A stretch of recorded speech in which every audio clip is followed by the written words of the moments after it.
வணக்கம்.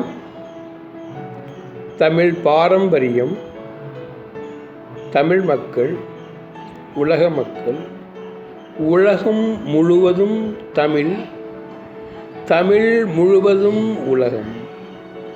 இது ஒரு சிறப்புக்குரிய விஷயங்கள். தமிழே உலகம், உலகமே தமிழ் என்று பண்டைய காலகட்டங்களில் உள்ள ஒரு செய்தியை உங்களோடு பகிர்ந்து கொள்ள மிகவும் விருப்பம் தெரிவிக்கின்றேன். ராச பாரம்பரியம் சோழ அரசர் குல வரலாற்றை கூறும் பகுதி இது. ஒரு பாடநூல். புலிக்கொடி பொறித்தது. புலிக்கொடி பொறித்த விஷயங்கள் பற்றி ஒரு செய்தியை உங்களோடு பகிர்ந்து கொள்கிறோம். நாம் பகிர்ந்து கொள்கிறோம். கரிகால் சோழன் வடதிசை கண் போருக்கு சென்றபோது இமயமலை குறுக்கே நிற்க தன் போர் கருவியாகிய கொண்டினால் தலை கீழாக திருப்பினான். பின் புலிக்கொடியை நட்டு பழையபடி மாற்றி வைத்தான். அப்போது நாரதர் வந்து அவனை புகழ்ந்து சொல்ல வேண்டிய செய்தி உள்ளது என்று கூறி சொல்ல ஆரம்பித்தார். பராசர முனிவரின் மகள் விலாச முனிவர் பாரத கதையை விநாயகருக்கு சொல்லி வந்தார். விலாச என்பது மகளாகவும் இருக்கலாம், மகனாகவும் இருக்கலாம். ஆய்வுக்குரிய விஷயங்கள் பார்ப்போம் பின்னாளில். விநாயகர் மேருமலையை ஏடாகவும் இடப்பக்க தந்தத்தை எழுத்தாணியாகவும் கொண்டு வலக்கையால் எழுதினார். அதற்கீடான வரலாறும் நான் சொல்லப்போகும் வரலாறும் ஒன்று. சோழர் வரலாற்றை இமயத்தில் ஏற்கனவே எழுதியுள்ளதை கூறினார். மேலும் சோழர் வரலாறு தூய வேதம் என்றும் உரைத்தார். அதனை கூறும் பாடல் பின்வருமாறு. அதன் முதற்கண் வரும் ஆதி முதல் மாயர் இவனே. முதல் வரி. அதன் முதற்கண் வரும் ஆதி முதல் மாயர் உடனே இவனே. இந்த சொல் பாடலில் உள்ள சொல். அதன் முதற்கண் வரும் ஆதி முதல் மாயர் இவனே. அந்த மாயர் என்பது இந்த பிரபஞ்சம் தோன்றிய காலத்திலிருந்து முதலாவதாக உள்ளவன் சோழன். நாரதர் கூறிய சோழ வரலாறு. முதன்மையானவர் திருமால். அவரது உந்தியில் தோன்றிய செந்தாமரை மலரில் நான்முகன் தோன்றினான். கோவிலுக்கு போனீங்கன்னா விஷ்ணுடைய கோவிலில் விஷ்ணுடைய உந்தி, அந்த தொப்புள் கொடின்னு சொல்கிறோம்ல, அந்த தொப்புள் கொடியில் இருந்து ஒரு தாமரை தண்டு இருந்து தாமரை மலர் தெரியும். அதில் நான்முகனுடைய படம் இருக்கும். அதை தான் முதன்மையானவர் திருமால். அவரது உந்தியில் தோன்றிய செந்தாமரை மலரில் நான்முகன் தோன்றினான். அவனிடம் இருந்து மரீசி தோன்றினான். மரீசி கிங்டம். மரீசி மகன் காசியப்பனை மகனாக பெற்றான். காசியப்பன் சூரியனை பெற்றான். சூரியன் எப்படி உதயமானான்ங்கிறது பாடலில் நமக்கு காசியப்ப முனிவரின் மகனாகிய சூரியன் அப்படின்னு நம்ம படிக்கின்றோம். அதுதான் இந்த சோழர் வரலாற்றில் மரீசி மகன் காசியப்பன், காசியப்பன் மகன் சூரியன், சூரியன் மகன் மனு, மனு உலகை காத்தவன் மனுநீதி சோழன். பசுவுக்கு நீதி வழங்கினான். மனுவுக்கு மகன் இச்சுவாகு அப்படின்னு சொல்லுவாங்க, இக்குவாகுன்னு சொல்லுவாங்க. மனுவுக்கு மகன் இக்குவாகு.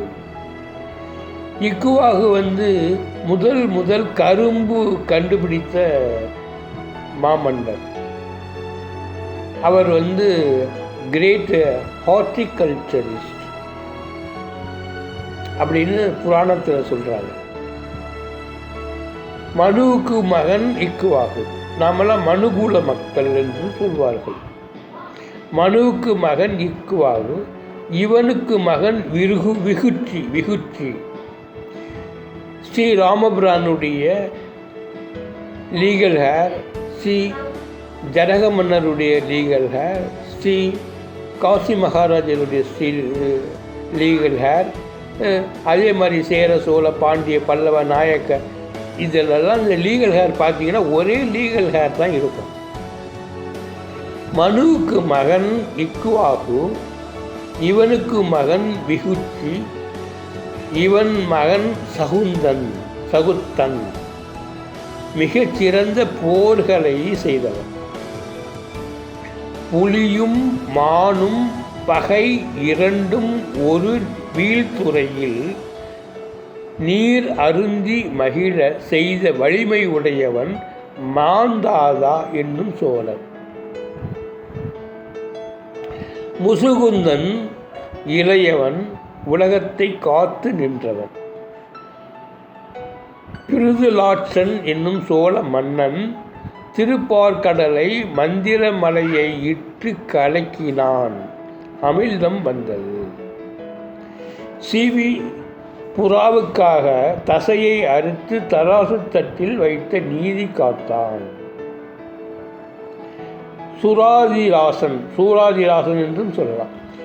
சூராதிராசன் முதல் சோழன். அவனே சோழ மண்டலத்தை ஏற்படுத்தினான். அவன் மரபிலே ராஜகேசரி பரகேசரி இருவரும் உலகம் முழுவதும் ஆண்டனர். கூற்றுவனுக்கு நீதி உரைத்தவன் கிள்ளிவளவன். குடகுமலையை குடைந்து காவேரியை ஓடச் செய்தவன் கவரேன். பண்ணன் பேரு கவேரன் காவேரியன். அவன் பேர் தான் காவேரிங்கிற பேரே உதயமானது. கவேரன். இப்படி பல சோழ மன்னர்களாகிய முன்னோர்கள் கதையை கேட்டு அவற்றை இமயத்தில் பொறிக்க செய்தான் கரிகார் சோழன்.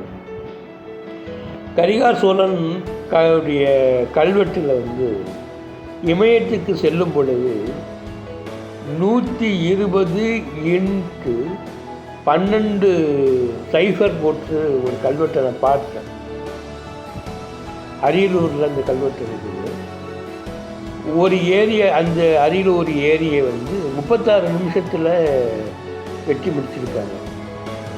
அது மாதிரி இமயம் செல்லும் வரை ஏரிகள், ஆறுகள் இணைப்பு, ஆறுகள், சாலைகள் போன்ற அமைப்புகளெல்லாம் செய்து கொண்டு இமயம் போய் புலிக்கொடியை நட்டு மீன் கொடி, விற்கொடி இதெல்லாம் அங்கே வச்சுருக்காங்க. அவங்க புலிக்கொடி மட்டும் செய்தவர்கள் என்று சொல்வதற்கு ஒன்றுமில்லை. செவிவெளி செய்தியாக சூரியனுடைய குலம், சந்திரனுடைய குலம். சூரிய குலம் சோழர்கள், சந்திர குலம் சோழருக்கு உறவினர்கள், அம்மாயி வீடு. The mother of mother's house, uncle's house, paternal house, cousin house அப்படின்லாம் சொல்லுவாங்க. இதுதான் செவி வழி செய்தி, உண்மையான செய்தி, உண்மையான விஷயங்கள். அந்த விஷயத்தில் தான் எல்லாருமே சோழருக்கு உறவினர்கள். சோழருக்கு உறவினர் உலகம் முழுவதும் இன்று விக்டோரியா மகாராணி, எலிசபெத் மகாராணி, சார்லஸ், கமலி, அப்புறம் அவங்க குடும்பத்தார்கள், இவர்கள்லாம் வந்து அந்த கிங்டம்னுடைய தலைமை பொறுப்பில் இருக்கின்றார்கள். உலகம் முழுவதும் ஒவ்வொரு நாட்டிலும் அரசர்கள் அவரவர் குல அமைப்புக்கு ஏற்ப இருக்கின்றார்கள். ஆனால் அவர்கள் உலகம் முழுவதுக்கும் தலைமை பொறுப்பில் இருக்கின்றார்கள். அதுதான் சோழன் என்று சொல்வதற்கு உரிய விஷயம். அதை தான் நூலில் சொல்லியிருக்காங்க. மனுவுக்கு மகன் இக்வாகு, இவனுக்கு மகன் விகுத்து, இவன் மகன் சகுத்தன் அப்படின்னு சொல்லி. அப்போ இந்த மனுவுடைய ஹிஸ்டரி எடுத்து பார்த்தா எல்லா டைனஸ்டிக்குமே அது வந்து பொருத்தமாக வந்துக்கிட்டே இருக்கு. அப்படி அதில் இருந்தால் எல்லாம் பெரிய ஒரு மரம் இருக்குது, பல கிளைகள் இருக்குது. அது அப்படி தான் இந்த எல்லா விஷயங்களும் நடந்ததாக நூல்கள் சொல்கிறது. இதில் வந்து ராஜராஜ சோழனுடைய அமைப்பு, ராஜேந்திர சோழனுடைய அமைப்பு, இதையும் இந்த நூலில் வந்து காட்டியிருக்காங்க. அவருடைய செயல்கள், அவருடைய அமைப்புகள் இதெல்லாம். இதில் வந்து முதலாம் பராந்தக சோழன், அது வந்து ஒரு கரிகால சோழனுக்கு பிறகு ஒரு அரசு அமைப்புகள் நடந்து, அது வந்து அந்த அரசு அமைப்புகள் என்று சொல்லக்கூடியது வந்து கம்ப்ளீட்டாக பல்லவர்களுடைய ஆட்சி என்று சொல்லக்கூடிய அமைப்புகள்.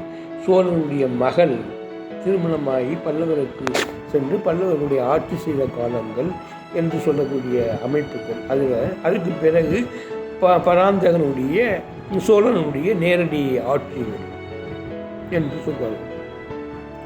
முதலாம் பராந்தக சோழன் வந்தான். இரண்டாம் பராந்தக சோழனின் மகன் முதலாம் ராஜராஜ சோழன் பெரிய கோவில் கட்டினான். இவனது மகன் ராஜேந்திர சோழன் கடாரம் பெற்றான், கங்கையை கொண்டான். ராஜேந்திர சோழன் உலகம் முழுவதும் தன் குடை கீழ் கொண்டு வந்து ஆட்சி செலுத்தினான். இவனுக்கு பின் வந்த ராஜ மகேந்திரன் மனுநீதியை காட்டிலும் 3-4 மடங்கு மேம்பட்டவன் என்று சொல்லும்படி ஆட்சி நடத்தியவன். இதே பாரம்பரியத்தில் முதல் குலோத்துங்கன் வந்தான். அதான் கலிங்கத்து பரனுடைய டோட்டல் மொத்த அமைப்பு. இவனும் உலகம் முழுவதையும் வென்றான், குடிமக்களை காப்பாற்றி அருள் செய்தான். இவனே இந்நூலின் பாட்டுடை தலைவன். இவ்வரலாற்றினை கரிகாலன் எழுதி வைத்தான் அப்படின்னு சொல்றான். கரிகாலன் எழுதி வைத்தது ஆன்சியன்ட். முதல் குலோத்துங்க சோழனுக்கும் அதனுக்கு முன்னாடி உடைய அவருடைய தாத்தா ராஜராஜ சோழனுக்கும் அவனுக்கு முன்னாடி 1000 ஆண்டுகளுக்கு முன்னால் கரிகால சோழன் என்று சொல்லக்கூடிய அமைப்புகளுக்கும் அந்த கரிகால சோழனுக்கும் வரலாற்றினுடைய தற்காலத்துடைய கரிகால சோழனுக்கும் வயது வித்தியாசம் உண்டு. இமயத்தில் சென்று அந்த கரிகால சோழன் 2000 ஆண்டுகளுக்கு முற்பட்ட கரிகால சோழன், சங்ககால கரிகால சோழன். அந்த சங்ககால கரிகால சோழன் சம்பந்தப்பட்ட விஷயங்கள் தான் மாமன்னருடைய விஷயங்கள். சோழ மாமன்னர், சோழ கீர்த்தி, சோழ ராஜகீர்த்தி, சோழ பரகீர்த்தி என்று சொல்லக்கூடிய சிறப்புக்குரிய கரிகால சோழன் அமைப்பு. அவன் வழி வந்த முதல் குலோத்துங்கனுடைய பாட்டுடைய தலைவன் இந்த கலிங்கத்து பரணி என்பது. வணக்கம். மீண்டும் அடுத்த இலக்கியத்தில் யாம் சந்திப்போம். நன்றி, வணக்கம்.